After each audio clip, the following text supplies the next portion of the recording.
आवाज सुनते ही सलोनी तुरंत पलटी।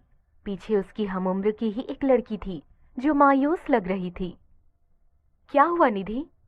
कहते हुए सलोनी अणी को गोद में लेकर उठी। आई एम सॉरी सलोनी, मैं तेरे लिए घर नहीं ढूंढ पाई। कहते हुए निधि सलोनी के पास आ गई। सलोनी को बुरा तो लगा, पर उसने अपने चेहरे पर आने नहीं दिया। तूने कोशिश तो की ना, अब चल, अपना चेहरा मत लटका। मैं अपने लिए कोई जॉब ढूंढ लूंगी तो घर भी मिल जाएगा। वैसे भी मेरे पास अभी 2 हफ्ते बाकी है, कुछ ना कुछ तो हो ही जाएगा। सलोनी ने मुस्कुराकर कहा। यार, तू फिर से अपने एक्टिंग करियर पर ध्यान क्यों नहीं देती? वैसे भी वो तुझे भूल गया होगा, उसे किसी से थोड़ी ना फर्क पड़ता है। निधि ने सलोनी से अपनी नजरें हटाई और थोड़े गुस्से में कहा। सलोनी जो निधि को लेकर जा रही थी वो एकदम से रुक गई और बोली, नहीं निधि, मैं दोबारा वहां कभी नहीं जाऊंगी। कहते हुए सलोनी की आंखें हल्की नमसी हो गई और सालों पहले का मंजर उसकी आंखों के सामने उभर आया। सलोनी एक बड़े से स्टूडियो के सामने खड़ी थी। फाइनली मैं टाइम पर यहां पहुंच ही गई। सलोनी ने एक गहरी सांस ली और खुद को ठीक करके वो अंदर चली गई। आज सलोनी का ऑडिशन था, जिसके लिए वो इतनी जल्दी जल्दी आई थी। अंदर पहुंचकर जब उसने देखा कि ऑडिशन अभी स्टार्ट ही नहीं हुआ है तो वो खुश हो गई।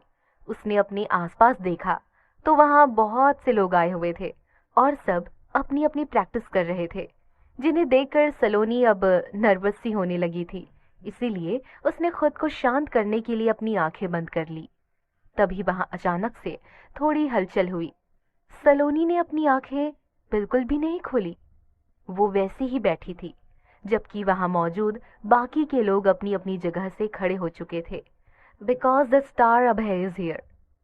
अभय तेज कदमों के साथ आगे बढ़ रहा था और उसके पीछे उसके मैनेजर और असिस्टेंट भी थे। पर तभी अभय एक जगह आकर रुक गया और उसकी नजरें सीधे सलोनी पर टिक गई। इतने लोगों में वो इकलौती ऐसी थी जो चुपचाप अपनी आंखें बंद किए न जाने किस सोच में गुम थी कि उसे कोई हलचल महसूस हुई नहीं। न उसने अपनी आंखें खोलकर सामने देखने की जहमत उठाई।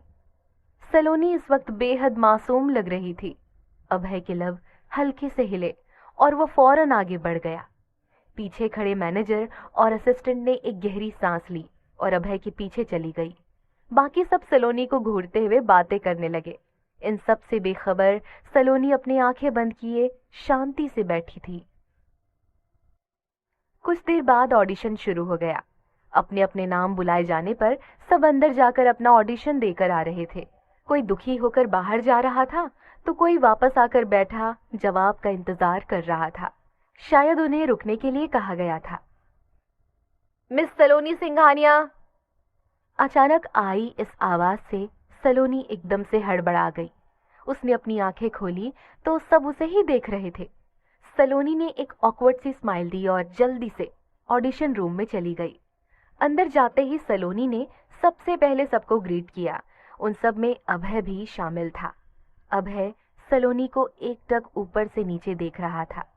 सलोनी को एक सिंपल सा टास्क सामने बैठे लोगों के द्वारा दिया गया, जिसे सलोनी ने इजीली पूरा कर लिया। आप बाहर वेट कीजिए, उनमें से एक ने कहा तो सलोनी ने हल्के से अपना सिर झुका लिया और वहां से चली गई। अभय वहां बैठा दरवाजे को घूरते हुए किसी की सोच में गुम था। सलोनी आखिरी कैंडिडेट थी, इसीलिए ऑडिशन अब खत्म हो चुका था। वहां मौजूद सब लोगों ने आपस में डिस्कस करने के बाद अभय की तरफ देखा, क्योंकि फाइनल डिसीजन उसी का होना था। आखिर इस मूवी में वही तो मेन लीड था और फीमेल लीड में उसकी राय भी ली जा रही थी। इसीलिए आज अभय यहाँ था। अभय ने बिना एक पल गवाए ही सलोनी को सिलेक्ट कर लिया और फिर वो वहां से चला गया। बाकी मेंबर्स को उसने कुछ कहने का मौका ही नहीं दिया। बाहर बैठी सलोनी अपने हाथों को आपस में जोड़े अपनी उंगलियों से खेलते हुए रिजल्ट का इंतजार कर रही थी। कुछ देर बाद ही रिजल्ट अनाउंस हो गया। सलोनी को सेलेक्ट कर लिया गया था। सलोनी की आंखें चमक उठी। सलोनी अब जल्द से जल्द बस घर जाना चाहती थी, ताकि वो घर पर सबको ये खुशखबरी दे सके। सारी फॉर्मेलिटी पूरी करने के बाद वो जल्दी से ऑडिशन रूम से बाहर निकली, पर तभी वो सामने से आते अभय से टकरा गई।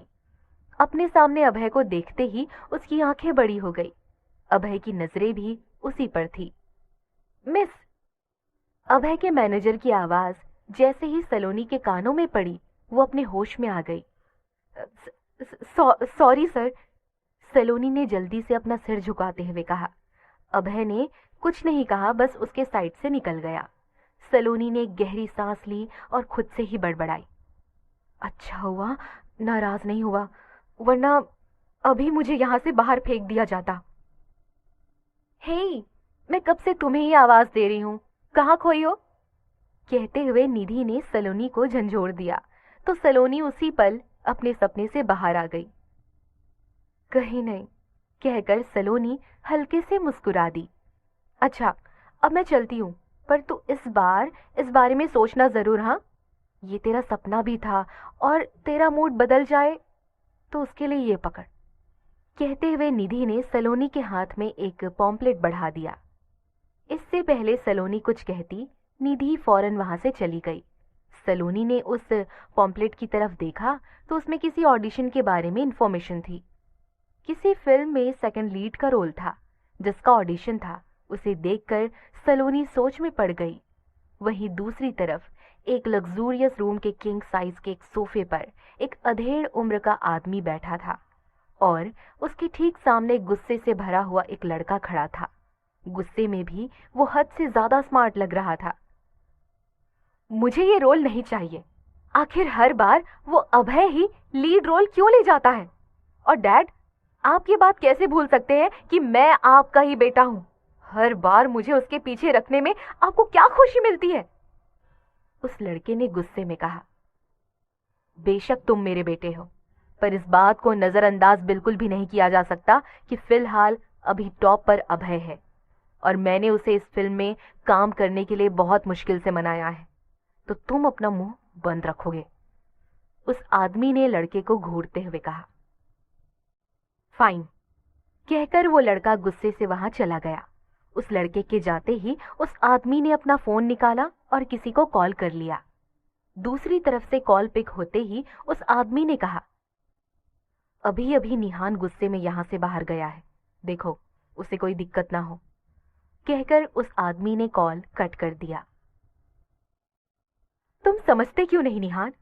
अभय के होने से ही हमारी फिल्म हिट होनी तय है, और वो कभी भी कोई दूसरा रोल करेगा ही नहीं, उस आदमी ने खुद से कहते हुए एक गहरी सांस ली। इधर अभय ने गुस्से में अपने सामने खड़े मान से कहा, तुम्हें अब तक उसकी कोई खबर नहीं मिली?